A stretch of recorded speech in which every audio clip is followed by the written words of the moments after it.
Olá, seguidor e seguidora do canal da Prática Política, seja bem-vindo, bem-vinda a mais uma análise do seu programa de análise de conjuntura internacional. Eu sou Cláudio Porto, jornalista independente. Este programa é uma realização do canal da Prática Política no YouTube, transmitido pela TV Comunitária do Rio de Janeiro, canal 6 da Claro TV. Comigo, André Nunes, analista político. Como vai, André? Tudo bem?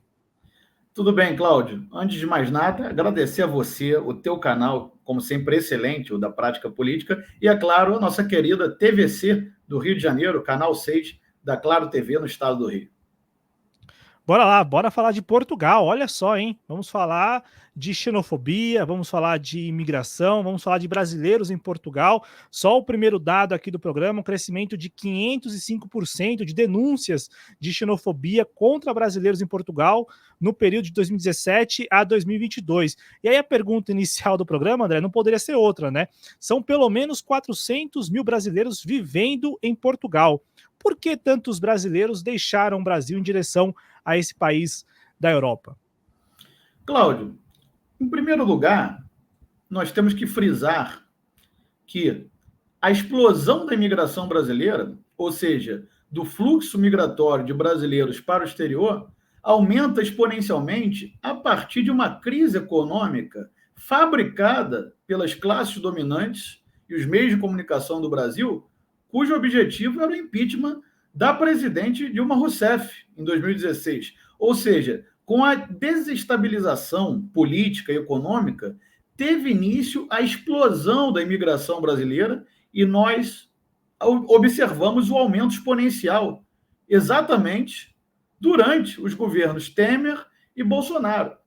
Antes de entrar especificamente no tema de Portugal, Cláudio, se você me permite fazer um paralelo com os Estados Unidos, poderíamos lembrar que em 2021, durante o governo Bolsonaro, quase 57 mil brasileiros foram detidos na fronteira com o México, tentando entrar ilegalmente nos Estados Unidos. 57 mil brasileiros. Um aumento de 700% em relação ao ano anterior. Então, não estamos falando aqui de um aumento de 10% ou 15% de 2020 para 2021, um aumento de 700%. E naquele momento, Cláudio Porto, o Brasil se tornava a 6ª nação do mundo com maior número de imigrantes detidos tentando entrar ilegalmente nos Estados Unidos, ficando à frente de Cuba, Colômbia, que é um país tradicionalmente com muitos fluxos migratórios e muito pouco comentado na mídia, curiosamente. O Brasil ficou também à frente da Venezuela, tão demonizada Venezuela, e também da Nicarágua. E, em 2011, 10 anos antes, apenas 472 brasileiros, menos de 500, foram detidos na fronteira. Então, nós aumentamos, Cláudio, o número de imigrantes detidos, brasileiros detidos, de menos de 500 para 57 mil durante o governo Bolsonaro. Agora, em 2024, esses números, e aí nós estamos ainda falando dos Estados Unidos, estão se reduzindo, porque com a estabilização econômica, a redução do desemprego, esses números vão se reduzindo, mas ainda são milhares de brasileiros sendo detidos, ainda neste ano, na fronteira com os Estados Unidos. Agora, entrando no tema de Portugal, que foi o que você propôs agora no início do programa, 35% dos imigrantes em Portugal são brasileiros, Cláudio. Um aumento de 386% desde 2016.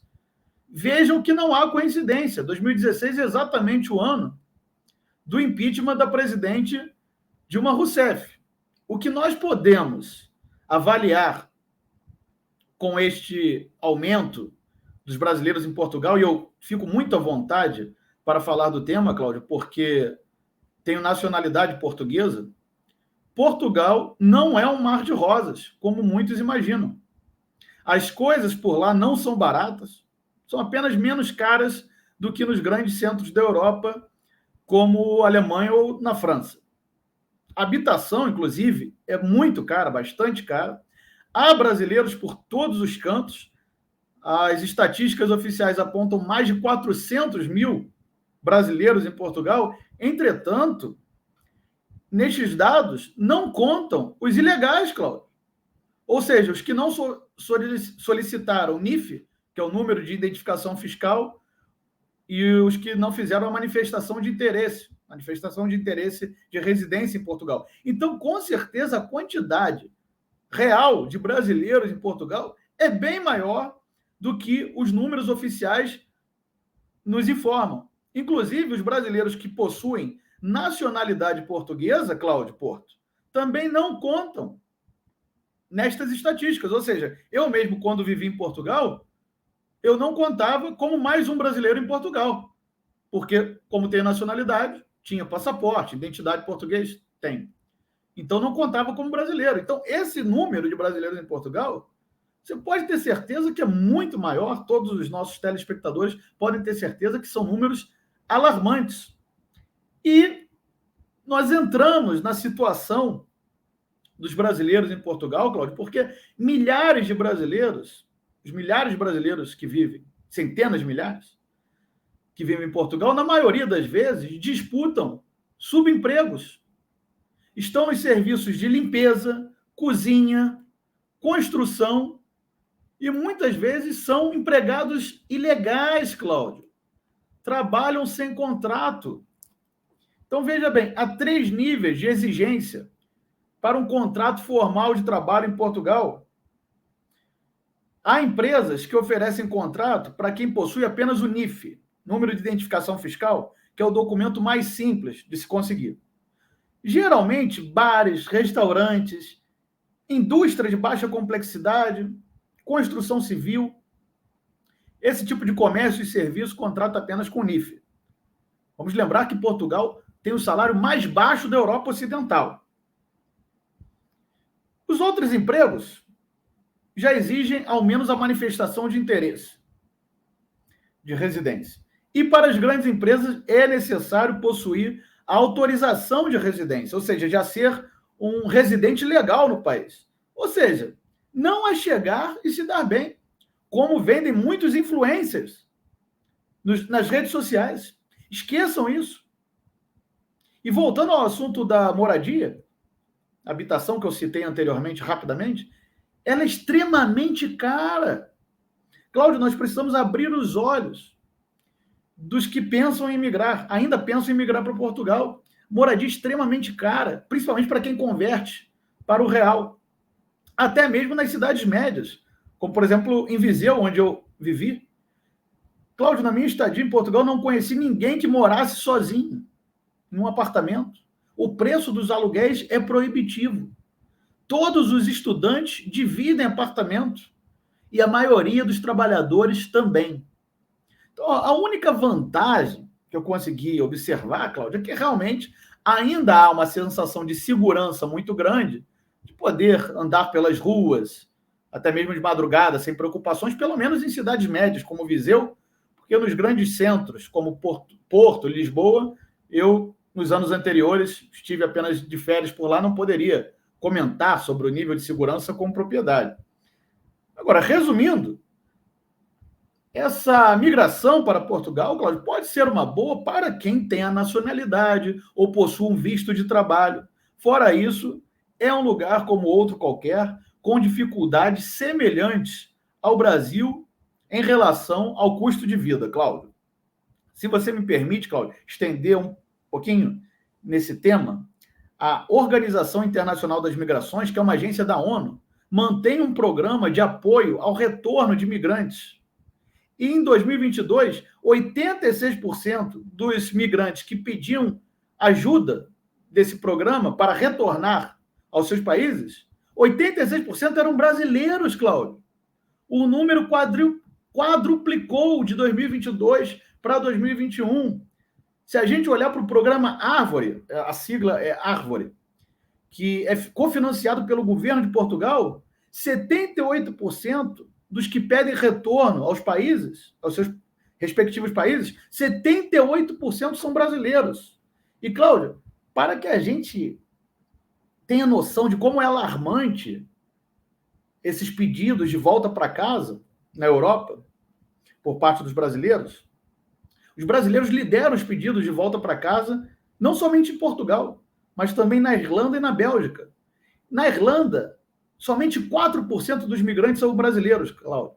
mas 44% são a maioria, né? Quase a maioria, são brasileiros que pedem para voltar para casa através desses programas, ou financiados pela ONU, ou pelos governos desses países europeus.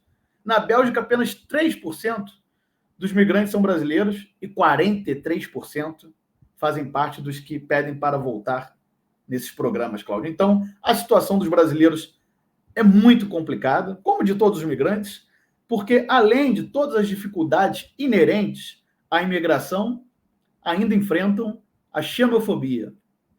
Cláudio Porto. Eu acho que aí sim a gente entra no que a gente tem visto como repercussão, porque o que você trouxe aqui para nós muitas vezes não é repercutido, né? É a questão financeira, da dificuldade que é a pessoa deixar o Brasil e ir viver em Portugal ou em qualquer outro país europeu.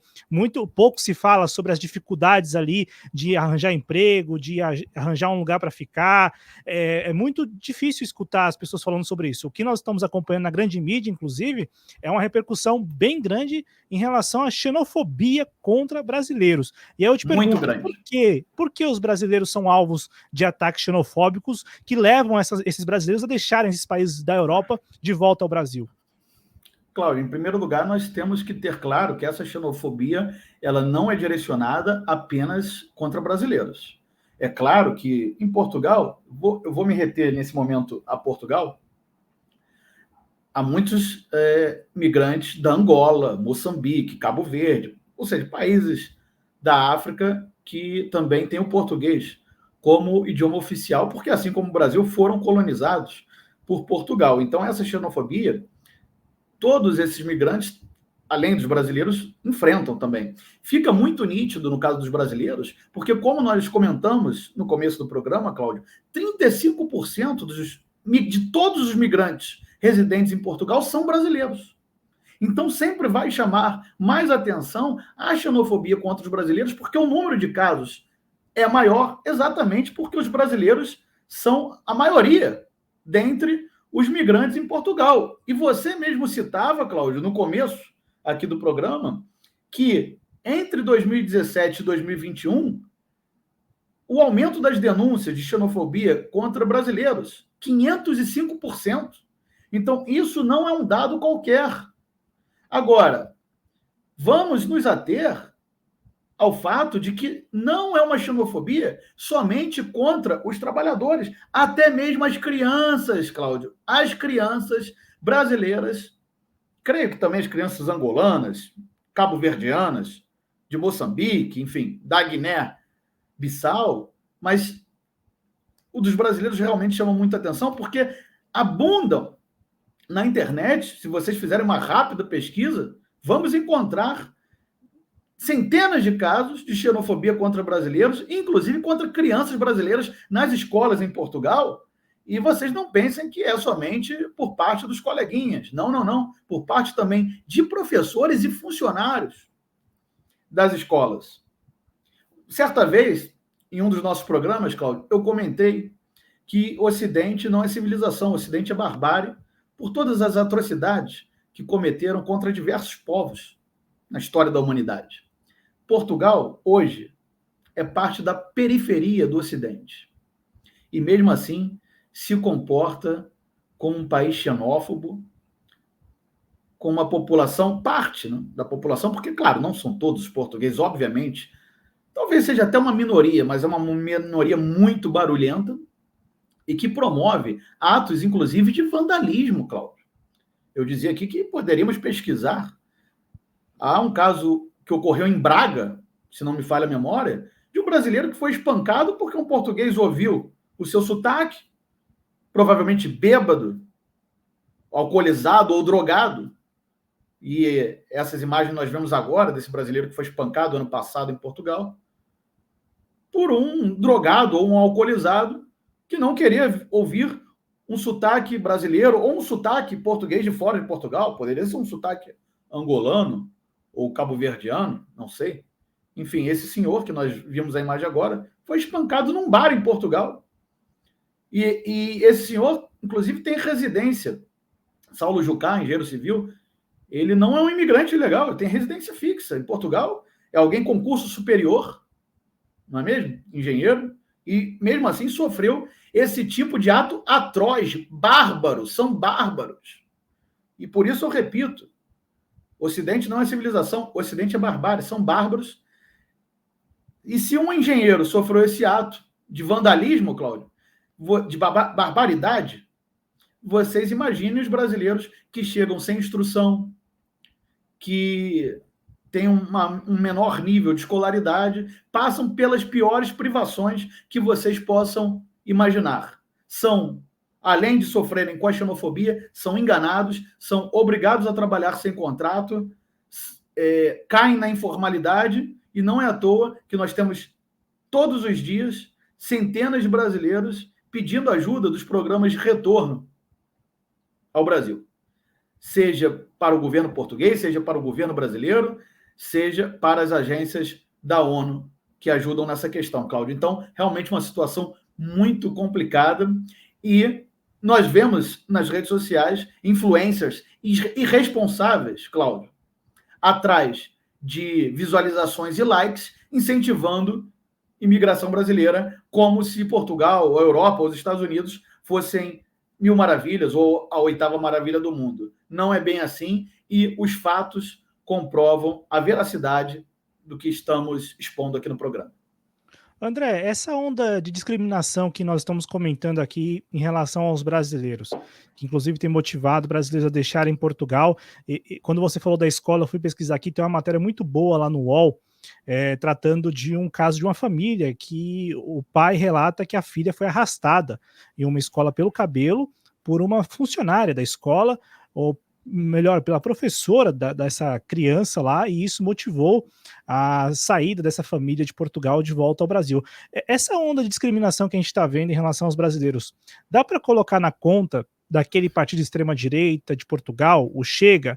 E qual é a relação dos brasileiros que vivem hoje em Portugal com esse partido? Eu pergunto porque muitas vezes na grande mídia se fala que os brasileiros que estão lá, imigrantes, apoiam a política anti-imigração do Chega. Como que você vê isso? Isso é um fenômeno, Cláudio. São os brasileiros que chegaram antes dessa onda de imigração que eu citei a partir de 2016, onde os brasileiros, na sua grande maioria, passaram a migrar para Portugal e para os Estados Unidos. Houve um aumento exponencial. E os migrantes mais antigos, que já se sentem portugueses, ou seja lá o que eles se sentem, eles aderem a esse discurso anti-imigração. Mas eu não atribuo ao Chega essa onda de xenofobia, Cláudio. Isso vai além do Chega. Há questões culturais, há questões de educação e questões históricas da relação do Estado colonial português do passado com as suas ex-colônias. Agora, claro que quando surge um partido com lideranças com um discurso totalmente xenófobo, um discurso totalmente racista, é claro que isso vai alavancar esses processos de xenofobia. Isso vai encorajar as pessoas que já têm um sentimento racista e xenófobo a sair do armário, Cláudio. Mas eu não atribuo 100% ao Chega, seria impossível que fosse apenas culpa do Chega esse crescimento da xenofobia, essa onda de xenofobia em Portugal, que alavanca, não há dúvidas. Agora, Portugal, nas últimas décadas, é governada ou pela centro-direita, que não tem nada contra a imigração, pelo contrário, eles incentivam a migração porque querem mão de obra barata, essa é a grande verdade, para as forças do capital, como agora mesmo o presidente é do PSD, um partido de centro-direita, e que, em geral, não prega, não tem um discurso contra a imigração.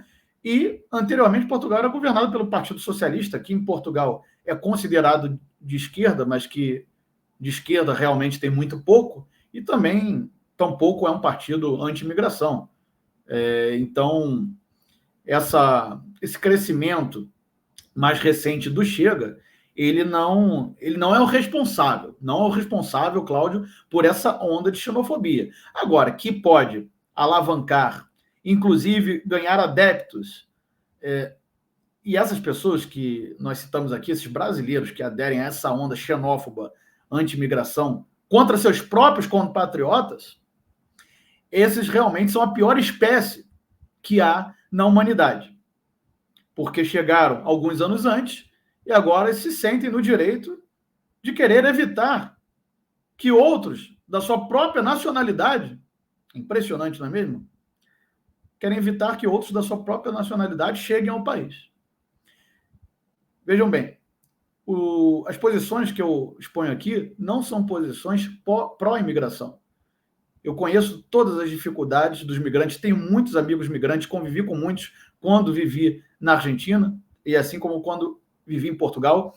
É nítido que essas explosões migratórias fazem pressão para baixo na massa salarial, mas, obviamente, nós devemos expor todas essas ondas de xenofobia, porque são atrocidades, Cláudio, são barbaridades e devemos sempre, que possível, denunciar e precisaremos até de uma posição mais contundente da diplomacia brasileira.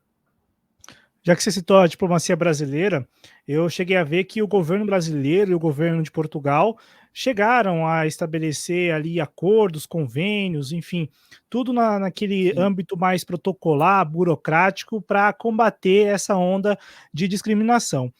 Além disso, além do que é protocolado, do que é burocrático, de acordos assinados, o que seria possível fazer de parte a parte para não só conter essa onda de discriminação, mas principalmente acabar com isso, porque são pessoas sendo humilhadas no final das contas?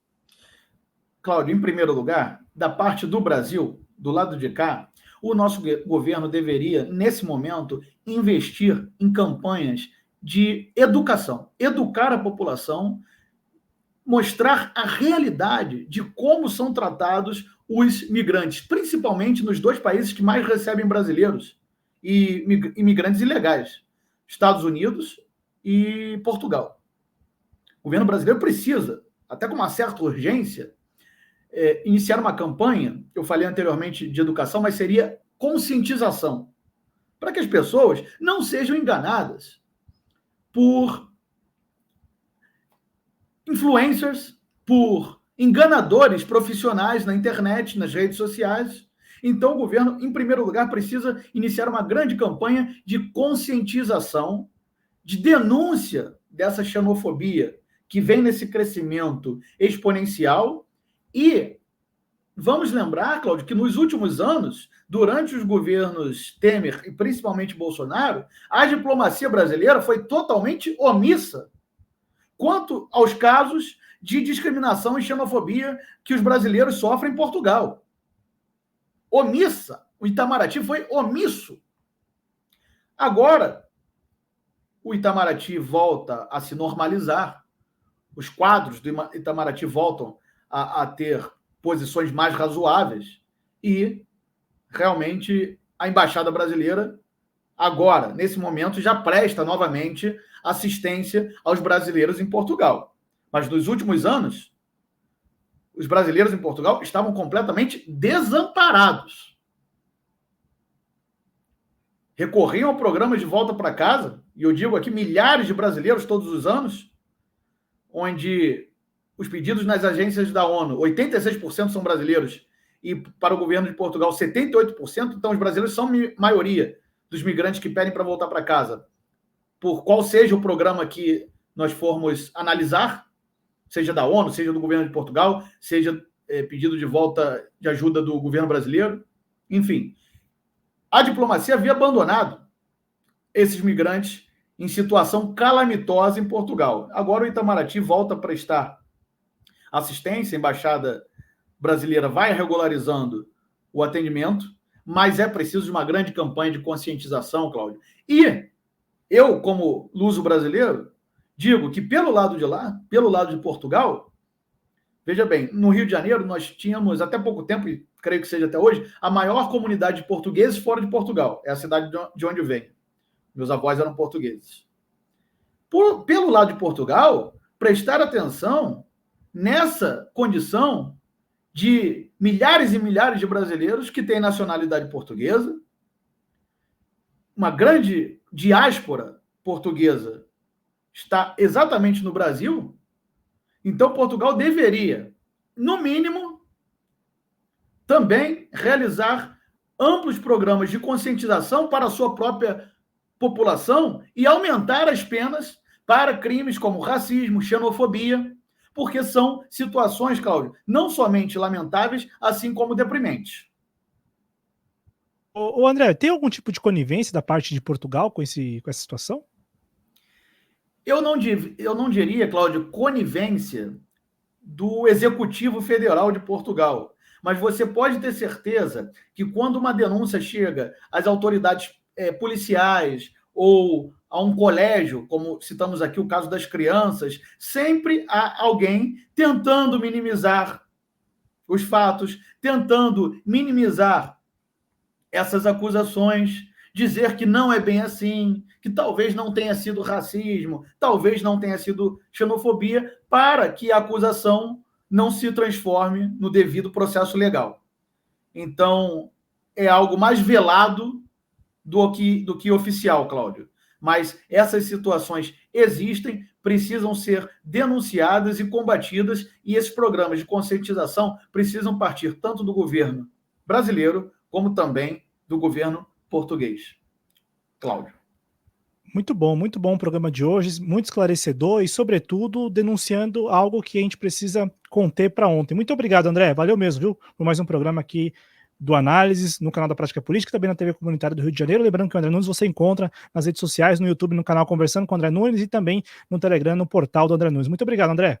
Eu é que agradeço, Cláudio, teu canal da Prática Política, que vem nesse crescimento também exponencial, aí pelo lado bom, e a TV Comunitária do Rio de Janeiro, canal 6 da Claro TV. Obrigado.